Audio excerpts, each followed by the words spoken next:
दुनिया में मंदी की आहट के पहले ही संकेत मिल चुके हैं। जापान की ब्रोकरेज फर्म नोमुरा हो या विश्व बैंक, दोनों ने भारत की भी आर्थिक तरक्की की रफ्तार कम रहने की बात कही है। अब भारत की आईटी कंपनियों के लिए भी परेशानी की खबर सामने आई है। आज के इस बुलेटिन में भारत की आईटी कंपनियों की इसी दिक्कत को लेकर हम बात करेंगे, जानेंगे कि रुपया गिरने के चलते मुनाफा काटने वाली इन कंपनियों को कौन चुनौती दे रहा है। भारत की इन आईटी कंपनियों के लिए यूरोप और अमेरिका क्यों झटका देने वाला है। ग्लोबल कंसल्टिंग फर्म्स भारत की आईटी कंपनियों के लिए नया सिरदर्द बन सकती हैं। भारत की आईटी कंपनियों के लिए साल की तिमाही खुशनुमा माहौल के साथ शुरू हुई थी और देश की सबसे बड़ी IT company Tata consultancy services limited की जून तिमाही में नेट इनकम में उम्मीद से ज्यादा 8% का इजाफा देखने को मिला था। सिर्फ इतना ही नहीं, कंपनी का ऑपरेटिंग मार्जिन जो जून तक 7 साल के निचले स्तर 23% तक गिर गया था, वह भी 1% बढ़ गया। हालांकि अब देश की आईटी कंपनियों के लिए आने वाला वक्त काफी मुश्किल भरा साबित हो सकता है। ये बात समाचार एजेंसी ब्लूमबर्ग की एक रिपोर्ट में कही गई है। रिपोर्ट के मुताबिक भारत की आईटी कंपनियों की कमाई में 25% के आसपास हिस्सेदारी रखने वाले यूरोपीय देशों के क्लाइंट्स अपने आईटी और टेक बजट में कटौती करने के लिए तैयार नजर आ रहे हैं। जब तक रूस और यूक्रेन के बीच युद्ध खत्म नहीं हो जाता है, यूरोप के क्लाइंट्स टेक्नोलॉजी के मद में नया निवेश करने से बच रहे हैं। इसके अलावा भारत की आईटी कंपनियों के सबसे बड़े कमाई वाले देश यानी अमेरिका के क्लाइंट्स भी टेक खर्च घटाने के मूड में दिखाई दे रहे हैं। इसकी वजह है अमेरिका में कर्ज लेना काफी महंगा हो चुका है, क्योंकि वहां का केंद्रीय बैंक यानी फेडरल रिजर्व महंगाई को काबू करने के लिए ब्याज दरों में भारी इजाफा कर चुका है।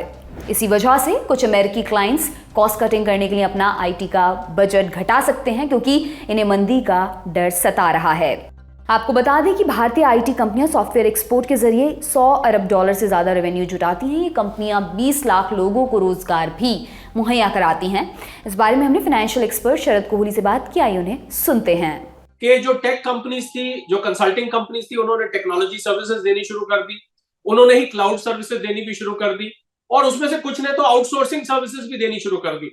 तो मुझे लग रहा है कि एक्सेंचर जैसी कंपनी जो है वो अगर एक से ज्यादा सर्विसेज दे रही है और भारत के में बनी हुई कोई कंपनी मान लीजिए एक ही सर्विस दे रही है, तो लाजमी बात है कि उनको एज मिल जाता है।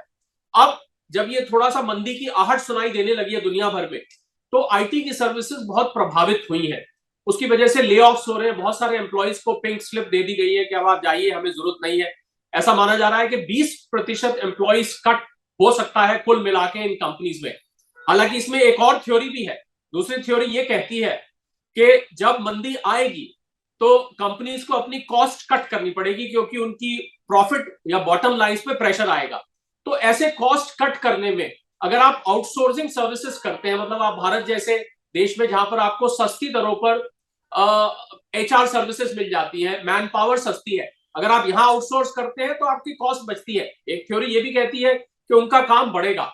पर यह बात सच है कि अगर इन चारों सर्विसेज को एक ही कंपनी के अंदर इंटीग्रेट कर दिया जाए तो ऑल अंडर वन रूफ होने से काम में बढ़ोतरी होगी, मंदी का असर कम होगा और यही फायदा कुछ विदेशी कंपनी उठा रही है। मुझे लग रहा है भारत का वर्चस्व है आईटी सेक्टर में और आउटसोर्सिंग में।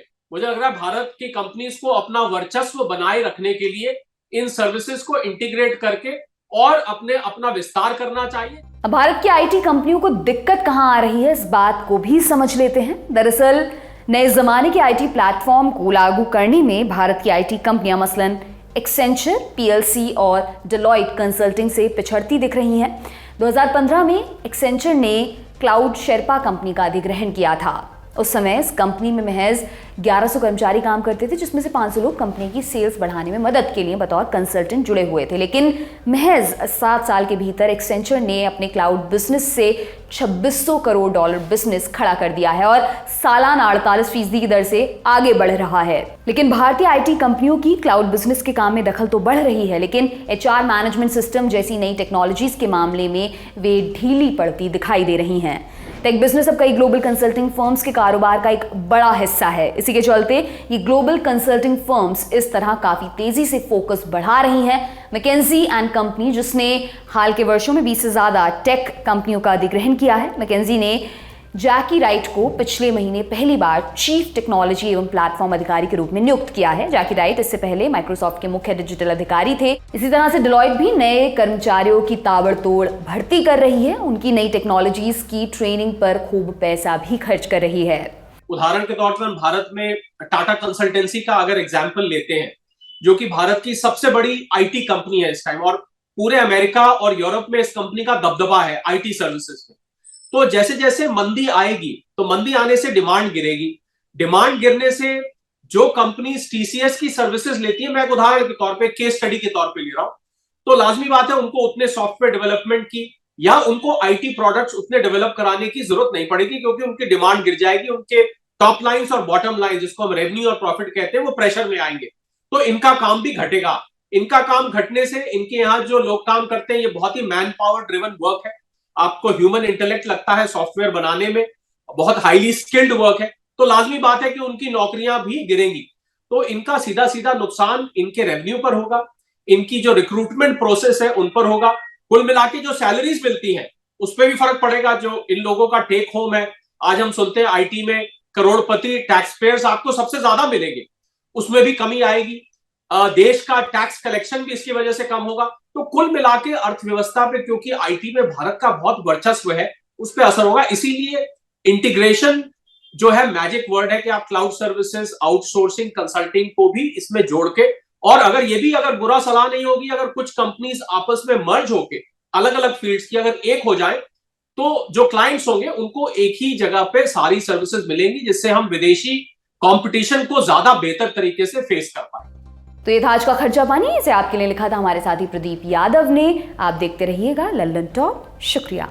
लल्लन टॉप का सबसे ठस, ठेठ और ठसकदार बेबी आ गया है लल्लन टॉप का पॉडकास्ट, जिसका नाम है बाजा, और ये बजेगा सिर्फ लल्लन टॉप ऐप पर।